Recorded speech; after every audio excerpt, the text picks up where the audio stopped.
अमर देखिए, बहुत अहम दिन है आज।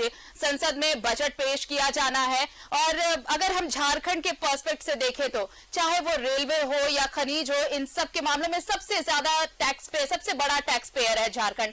उम्मीदें झारखंड को सबसे ज्यादा इस पिटारे से, निर्मला सीतारमण के पिटारे से, लेकिन इसके अलग पूरा देश एकजुट होकर ये भी देख रहा होगा कि आखिर उनके लिए क्या कुछ है। चाहे वो किसान की बात कर ले, चाहे वो मिडिल क्लास की बात कर ले, या फिर नौकरी पेशा की बात कर ले, हर वर्ग आंख टकटकी लगाए देख रहा है कि उनके लिए क्या कुछ है इस पिटारे में।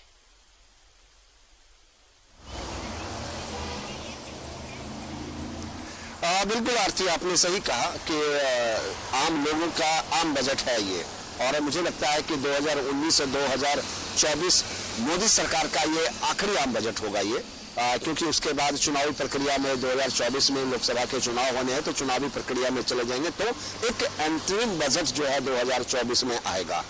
अब मान के चलिए ये कि क्योंकि चुनाव भी है और आपको जो भी करना है इस बजट में करना है, खास करके आम जो जनता है वो महंगाई से परेशान है। उसके बाद वो चाहते हैं कि जो टैक्स है, आज अगर आप देखें कि अगर आपकी 2.5 लाख सालाना इनकम है, 2.5 लाख से तक तो जो है आपको टैक्स नहीं देना पड़ेगा, और 2.5 लाख से 5 लाख तक जो अगर आपका इनकम है तो आपको 5% टैक्स देना पड़ेगा। तो ये सरकार से ये उम्मीद की जा रही है कि टैक्स का जो रिबेट उसमें कुछ मिल सकते हैं, पहली बात। दूसरी बात, जो आम जनता है वो चाहते हैं कि नौकरी पेशा और महंगाई पर कंट्रोल हो, खाने पीने की चीज जो है वो थोड़ी सस्ती हो। उसके बाद किसान जो है वो भी चाह रहे हैं कि उनको यूरिया, फर्टिलाइजर, और किसान जो उनको खेती करने के लिए बिजली के बिल में या फिर उनके जो बीज है उसमें कटौती मिले, और किसान को एक अलग से पैकेज दिया जाए, ताकि किसान जो है पूरे देश को पेट भरता है, वो अनाज उपजाता है और पूरे देश को वो खिलाता है। किसान को भी उम्मीद है।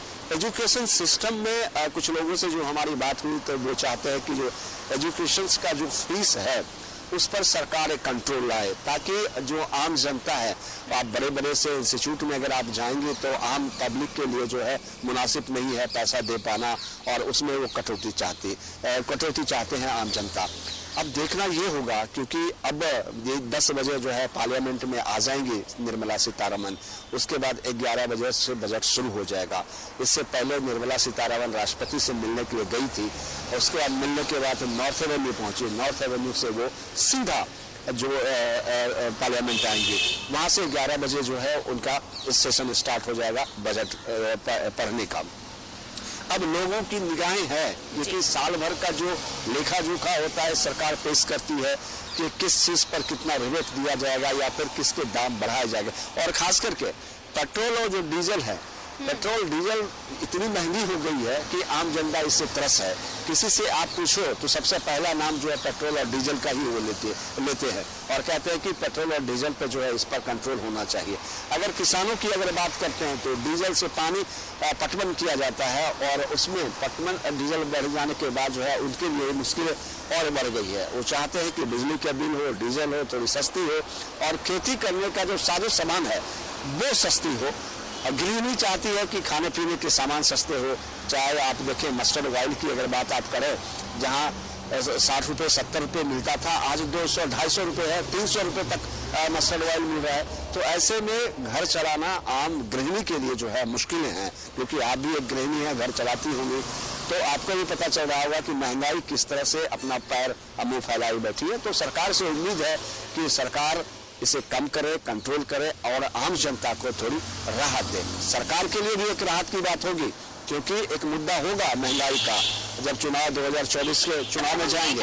3 राज्यों में अमर, एक चीज भी बड़ी मुझे लगता है कि सरकार इस चीज को भी ध्यान में रखेगी, केंद्र सरकार, कि देखिए अगले साल चुनाव होने वाले हैं, 2024 को जरूर सरकार ध्यान में रखेगी, क्योंकि ये बजट उनके लिए एक प्लेटफॉर्म जरूर तैयार करेगा पब्लिक के बीच, और इसलिए ये बहुत संभावना है, ये बहुत उम्मीद की जा सकती है कि थोड़ा लोक लुभावन तो जरूर बजट रहेगा, क्योंकि 2024 सामने है और सरकार कोई रिस्क लेने के मूड में नहीं होगी। इसलिए खासकर जिस मिडिल क्लास की बात कही जाती है कि मिडिल क्लास पे डिपेंड करता है बहुत कुछ, अर्थव्यवस्था बहुत कुछ डिपेंड करती है, तो शायद इस बार चाहे वो टैक्स पेयर हो, मिडिल क्लास हो, इन पर कुछ खास फोकस जरूर रहेगा बजट में, ऐसी उम्मीद जरूर की जा सकती है।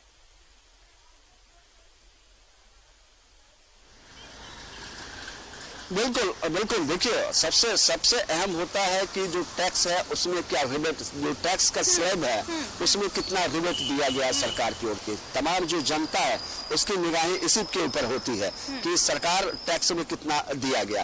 पहले देखिए कि 2 लाख तक का इनकम को टैक्स नहीं दिया जाता था, उसके बाद उन्होंने 2.5 लाख का किया कि 2.5 लाख तक आपको कोई टैक्स नहीं देना पड़ेगा। उन्होंने एक और स्कीम लाया कि 2.5 से 2.5 लाख से 5 लाख तक अगर होता है उसके बाद आप रिटर्न फाइल करते हैं तो उसमें आपको छूट दिया जा सकता है। तो ये लोगों के सामने रखा गया और हर सरकार के जो बजट होता है उस बजट में लोगों की निगाहें टैक्स के ऊपर होती है, क्योंकि जो सरकारी नौकरी या फिर पैसा के लोग हैं और जो टैक्स पेयर है, जो खास करके वोटिंग के लाइन में खड़े होकर वोट करने जाते हैं, तो सरकार को लगता है कि अगर टैक्स में थोड़ी सी रिबेट दिया जाएगा तो उनके लिए आसान होगा और आम जनता जो है उन पर पसंद करेंगे कि ताकि उनको टैक्स में दिया गया। तो रही बात टैक्स की, दूसरी बात खाने पीने की जो सामान है उस पर अगर आप कंट्रोल करते हैं, खास करके महिलाओं को किचन चलाना मुश्किल हो जाए। ये सारी चीजें तो हैं। हम एक बार जरा देवघर का भी रुख कर ले अमर, हमारे साथ देवघर से सहयोगी अमरनाथ जुड़ चुके हैं। अमरनाथ, बाबा नगरी की अगर बात करें तो देखिए यहाँ पर जो आर्थिक व्यवस्था है वो पूरी तरह से बाबा धाम पर ही डिपेंड करती है, बाबा धाम पर निर्भर है, बैद्यनाथ धाम पर निर्भर है। और ये कहा जाता है कि यहाँ पर बाबा तंत्र बहुत अहम है लोगों के रोजी रोजगार के लिए। और उसके लिए ये आपने भी देखा कि 2 साल जब कोरोना था उस वक्त जब मंदिर बंद थे तो कैसी स्थिति हुई थी यहाँ के लोगों की। लेकिन इस बार जब ये बजट पेश किया जा रहा है, टैक्स पेयर की बात हो गई, अमर से बात हो रही थी, उन्होंने कहा कि जरूर उम्मीद है कि शायद इस बार टैक्स स्लैब चेंज हो। लेकिन इन सब के बीच जो छोटे छोटे उद्यमी हैं, जो छोटे रोजगार से जुड़े हैं, जैसे इस मंदिर से जुड़ने वाले जो छोटे कामगार हैं, उनके लिए क्या कुछ होगा, ये बहुत अहम रहने वाला है इस बजट में।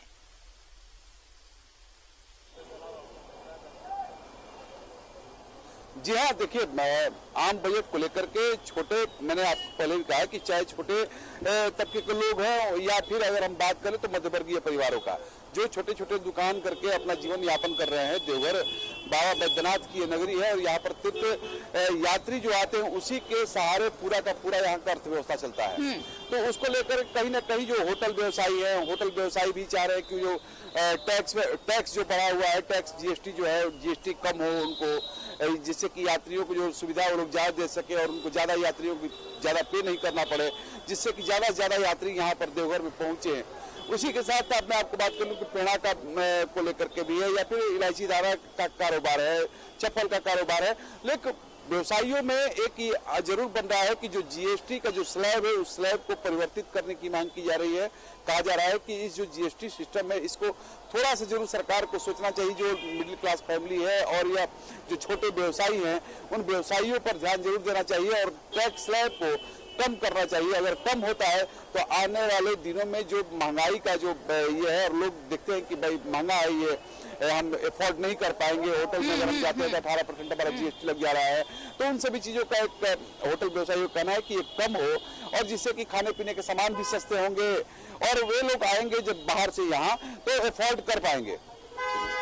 जी बिल्कुल कर पाएंगे। और देखिए सरकार इस बात पे ज्यादा फोकस रहेगी क्योंकि देखिए अब आम चुनाव होने हैं अगले साल और उसके पहले ये आम बजट और ये आखिरी पूर्ण बजट होगा केंद्र सरकार का। बिल्कुल अमरनाथ, अगर कुछ लोगों से बातचीत करना चाहते हैं तो आप कर सकते हैं।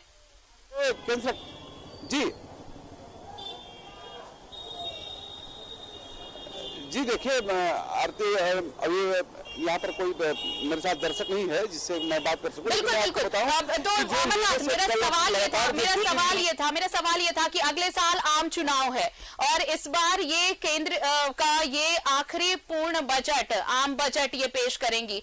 इससे सिर्फ किसान ही नहीं, सिर्फ टैक्स पेयर ही नहीं, सिर्फ मिडिल क्लास ही नहीं, हर वर्ग को उम्मीद है। और जो छोटे कामगार जिसकी बात हो रही थी अभी कि जो छोटे कामगार हैं, छोटे व्यवसायी हैं, उनके लिए क्या कुछ सरकार लेकर आती है? क्योंकि देखिए टैक्स का जो दायरा बढ़ा है, जो अलग अलग तरह के टैक्स लगाए गए हैं और जीएसटी को लेकर भी कई बार व्यवसायी इसकी चर्चा कर चुके हैं, सरकार से मांग कर चुके हैं। तो इन सब चीजों में उनके लिए क्या कुछ होगा, ये बहुत अहम रहने वाला है।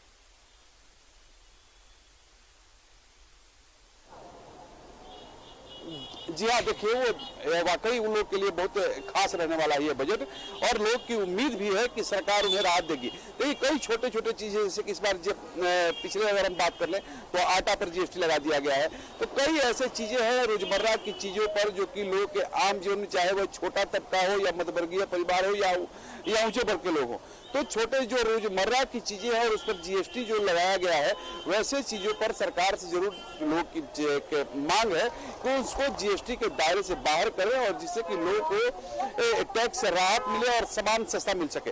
साथ साथ मैं आपको बताऊं, देखिए यहाँ पर जो छोटे व्यवसायी हैं देवघर में छोटे व्यवसायी हैं, इनको अक्सर ये कहा जाए कि लगातार प्रशासन के रडार पर रहते हैं। कारण यह है कि यहाँ पर जीएसटी को लेकर के अक्सर छापा पड़ते रहता है। लोग चाहते हैं कि उनको इस व्यवस्था से मुक्त किया जाए। जीएसटी को लेकर के एक जहाँ पर, जैसे कि यहाँ पर पेड़ा व्यवसायी है, पेड़ा व्यवसायी अक्सर सरकार के साथ साथ जो यहाँ पर जिला प्रशासन, हम बात कर ले सेल टैक्स और जीएसटी की बात कर ले, तो जीएसटी को लेकर के अक्सर फाइन हो जाता है, उन पर समय से जमा नहीं कर पाते। टैक्स जमा करने का भी एक उनका चाहते हैं कि एक सुलभ एक सिस्टम बने, जिससे कि वे आसानी से अपना जमा कर पाए। अब जीएसटी जमा करने के लिए उनको एक वकील के पास जाना पड़ता है, तो इन सभी चीजों को लोग चाहते हैं, जो छोटे व्यवसायी हैं या फिर जो मध्यवर्गीय जो मिडिल क्लास के लोग हैं, जो बिजनेसमैन हैं, वे चाहते हैं कि टैक्स कम से कम एक इस सरलीकरण की, इस पूरे प्रक्रिया को सरलीकरण किया जाए, जिससे कि आम लोग या फिर जो व्यवसायी है उनको किसी दूसरे पर डिपेंडेंट नहीं होना पड़े और ये सीधे सीधे अपने से टैक्स जमा कर पाए, जिससे कि जो उनका पैसा जो खर्च होता है, वकील पर पैसा जो खर्च करना पड़ता है, जो सीए के पास जाके पैसा खर्च करना पड़ता है उनको, उन चीजों से उन्हें राहत मिले। जी चलिए, अब हमारे साथ सहयोगी दीपक भी जुड़े हुए हैं, जरा रांची का भी रुख कर ले। दीपक देखिए, हम सुबह में भी बातचीत कर रहे थे कि जो हर सेक्टर ये चाहता है कि जब ये पोर्टली खुले तो उस पोर्टली में उनके लिए भी कुछ हो। अब यंगस्टर्स की बात कर ले तो युवा सबसे ज्यादा, अगर देखिए दो चीजों पर अगर फोकस करे सरकार, चाहे वो एजुकेशन सेक्टर हो या फिर एम्प्लॉयमेंट सेक्टर हो, दोनों चीजें, शिक्षा और रोजगार, उसके लिए सरकार क्या कुछ लेकर आएगी, ये भी बहुत दिलचस्प रहेगा, क्योंकि अगले साल चुनाव भी होने हैं। और जिस तरह से पिछले बार हमने देखा कि युवा वोटर्स की संख्या, तादाद बढ़ी है, तो युवाओं पर फोकस जरूर करेगी सरकार। आर्थिक सर्वेक्षण केंद्रीय वित्त मंत्री सीतारमण के द्वारा पेश किया गया था, जिसके मुताबिक अगर बात करें तो 6% से 6.8% तक अर्थव्यवस्था रहने की उम्मीद है या आशंका जताई जा रही है। तो लेकिन अब देखने वाली बात होगी कि अब से थोड़ी देर बाद संसद में आम बजट पेश किया जाएगा, तो हर वर्ग को उम्मीद है कि उनके अनुरूप ये बजट पेश हो ताकि उन्हें सहूलियत मिल सके। सबकी अपनी अपेक्षाएं हैं। अब उस पर देखने वाली बात होगी कि जब आम बजट पेश होता है तो क्या कुछ लोगों को मिलता है। सभी को पिटारा खुलने का इंतजार है। हम लोगों से बातचीत करते हैं कि इन लोगों को क्या आस और उम्मीद है जो आम बजट आज पेश होगा।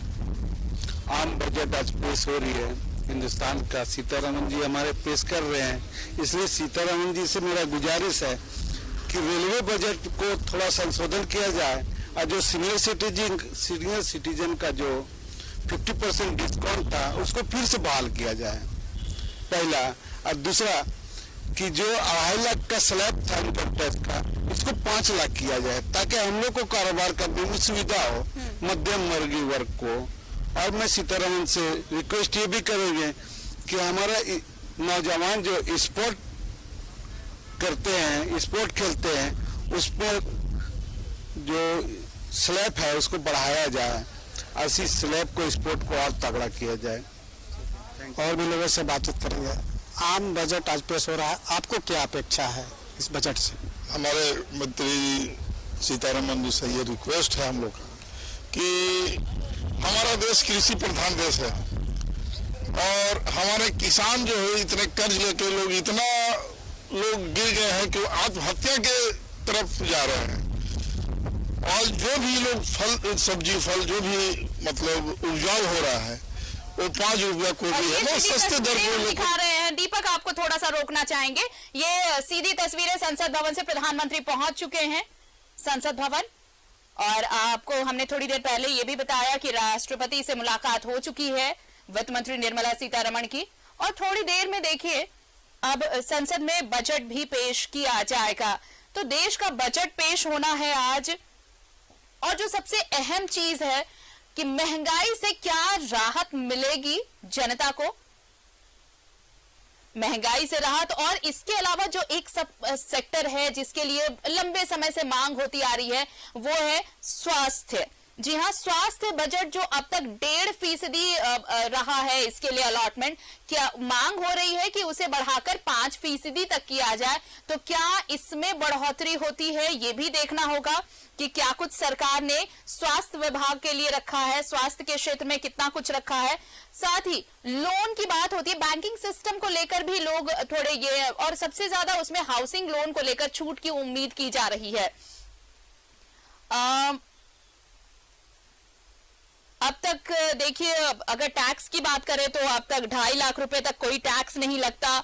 जो मिडिल क्लास है उनमें वोटर ज्यादा हैं। आप ये मैंने पहले भी कहा है कि देखिए मिडिल क्लास पर सरकार जरूर फोकस करेगी, क्योंकि अगले साल चुनाव होने। हमारे साथ सहयोगी अमर जुड़े हुए हैं। अमर, देखिए ये बात शुरुआत ही इसी से मैंने की थी कि देखिए अगले साल चुनाव होने वाले हैं, ये आम चुनाव और ये आम बजट, और ये आखिरी पूर्ण बजट होगा मोदी सरकार 2 का इस बार, लेकिन फोकस्ड होगा 2024। और मिडिल क्लास कहें तो मिडिल क्लास को सबसे ज्यादा ओरिएंट करने की कोशिश की जाएगी, क्योंकि चुनाव में जो वोटर हैं वो इस बार मिडिल क्लास सबसे ज्यादा इंपैक्ट डालने वाला है। तो बहुत कुछ मिडिल क्लास के लिए संभावना जताई जा सकती है।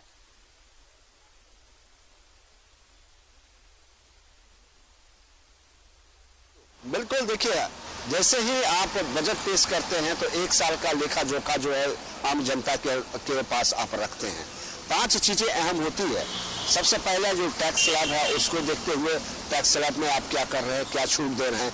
खास करके आधी आबादी जो महिलाएं हैं उसको कितना आप छूट दिया जा सकता है इस टैक्स स्लैब में। पिछली बार भी आपने देखा था कि जो महिलाएं हैं उसको एक रिबेट दिया गया था उसमें अलग से, उसमें देखना होगा। दूसरी बात है कि जो आम जनता, बड़े हो छोटे हो या फिर एकदम लो क्लास के जो लोग हैं, उनकी भी बात अगर करें तो सबसे पहले कि महंगाई में सरकार क्या ला रही है। महंगाई में कई चीजें आती है। एक तो आप टैक्स देखिए, जो इंटरेस्ट होता है होम लोन का या फिर लोन का या फिर एजुकेशन से लोन का, उसमें आप कितना रिबेट दे रहे हैं या फिर उसको आप बढ़ा रहे हैं, पहली बात। दूसरी बात, अगर आप देखें तो जो पेट्रोल और डीजल है जो सबसे अहम है, पेट्रोल डीजल से कई चीजें महंगाई के ऊपर डिपेंड करता है। पहली, एक जगह से दूसरी जगह जाने में, रेल के किराए में, उसके बाद जो है आप अगर मूवमेंट कहीं भी करते हैं तो उसमें उसका इम्पैक्ट पड़ जाता है उसके ऊपर। अगर खाने पीने की सामान को भी एक जगह से दूसरी जगह ले जाते हैं, किसानों के खेतों से अगर मार्केट में ले जाते हैं तो इस पर इम्पैक्ट पड़ जाता है। तो अगर पेट्रोल और डीजल पे अगर दाम को आप कंट्रोल करेंगे तो कई चीजें सस्ती हो जाएगी। आम जनता की निगाहें इसके ऊपर भी है और मुझे लगता है सरकार भी इस चीज को भली भांति समझती होगी। एजुकेशन सिस्टम जो है उसको, एक छोटा सा सवाल है कि देखिए स्वास्थ्य बजट को लेकर, स्वास्थ्य जो मेडिकल सेक्टर है अब तक सिर्फ 1.5% रहा है बजट का हिस्सा उसमें, लेकिन इस बहुत लंबे समय से, ये इस बार नहीं है, पहले से मांग होती रही है कि इसका दायरा बढ़ाया जाए और इसका दायरा बढ़ाकर 5% किया जाए। खासकर कोरोना के वक्त जिस एपिडेमिक में हमने जो सिचुएशंस देखी, जिस तरह से जरूरत पड़ी, उसके बाद ये मांग होती रही है कि इसका दायरा बढ़ाया जाए और कम से कम 5% किया जाए। तो शायद इस पर भी कुछ बड़ा ऐलान संभव हो आज।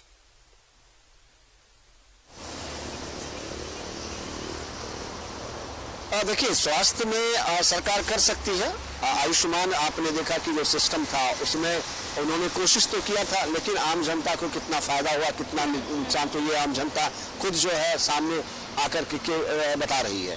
रही बात 5% का, 5% का सरकार के पास जो अगर पैसा हो या फिर सरकार के पास उतनी रकम हो तो सरकार जो उस बजट को बढ़ा सकती है। लेकिन सरकार खुद देखेगी कि अगर महंगाई को कंट्रोल करें या फिर स्वास्थ्य में हम पैसा इन्वेस्ट करें, क्योंकि रक्षा बजट में भी सरकार को पैसा देना होता है, क्योंकि अब जो रेल बजट है उसको सम्मिलित कर दिया गया तो रेल बजट में भी उनको पैसा लगाना पड़ता है। तो ऐसे में सरकार को देखना ये होगा। ये सवाल मैं जरूर लूंगी दीपक से। दीपक, देखिए रेलवे की तरफ से बहुत बड़ा, कहे कि सबसे बड़ा टैक्स पेयर झारखंड है, तो इस बार ये उम्मीद ये भी जरूर रहेगी कि मांग तो होती रही है, लेकिन रेलवे के सेक्टर में झारखंड को क्या कुछ मिलता है वो बहुत अहम होगा कि यहाँ से खनिज की बात करें आप, जो भी आप ऐस की बात करें, दूसरी तरफ रेलवे की बात करें, उसके बाद भी झारखंड के हिस्से ज्यादा कुछ आता नहीं दिखाने को और कुछ रखने को।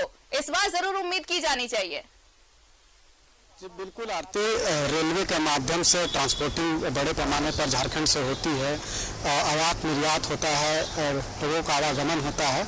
और जिस पर जो ओल्ड एज है, जिनकी उम्र अधिक है, उनको 50% का डिस्काउंट पहले मिलता था, लेकिन वो बाद में बंद कर दिया गया। तो लोगों को उम्मीद है कि इस बार जो बजट पेश होगा तो उसको यह प्रावधान होगा कि जो पहले छूट मिलती थी वो छूट आगे भी बरकरार रखा जाए। तो ये उम्मीद है लोगों की। इसके अलावा भी कई अलग अलग सेक्टर है। सबसे ज़्यादा प्रभावित गरीब से मध्यम वर्गीय परिवार होते हैं, जिनका जो आय होता है उसके अनुरूप वो अपना घरेलू बजट को संचालित करते हैं, घरेलू बजट को तय करते हैं कि वो अपने घरेलू बजट को किस तरह से मेंटेन करें। लेकिन जब सामानों के दाम में उछाल आती है तो जाहिर सी बात है कि उनका घरेलू बजट प्रभावित होता है और जिसका बोझ परिवार के लोगों पे पड़ता है। तो लोगों से भी इस पर हम बातचीत करेंगे, जानने का प्रयास करेंगे।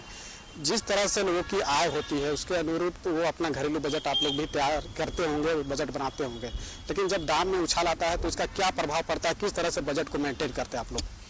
देखिए, बजट तो हर एक साल होता है। आम आदमी का कोई इच्छा पूरा नहीं हो पाता है। आज के दिन में बजट जो है गरीब और मिडिल क्लास और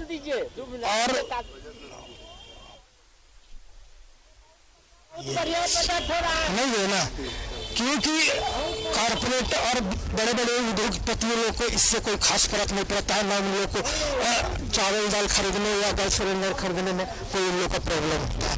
इस संबंध में पिसाता है सिर्फ मिडिल क्लास और गरीब लोग। आज गरीब से लेकर के मिडिल क्लास तक सभी की सिलेंडर का सब्सिडी खत्म हो गया। ये सरकार से उम्मीद है कि गरीब को और मिडिल क्लास को सिलेंडर में सब्सिडी मिलना चाहिए।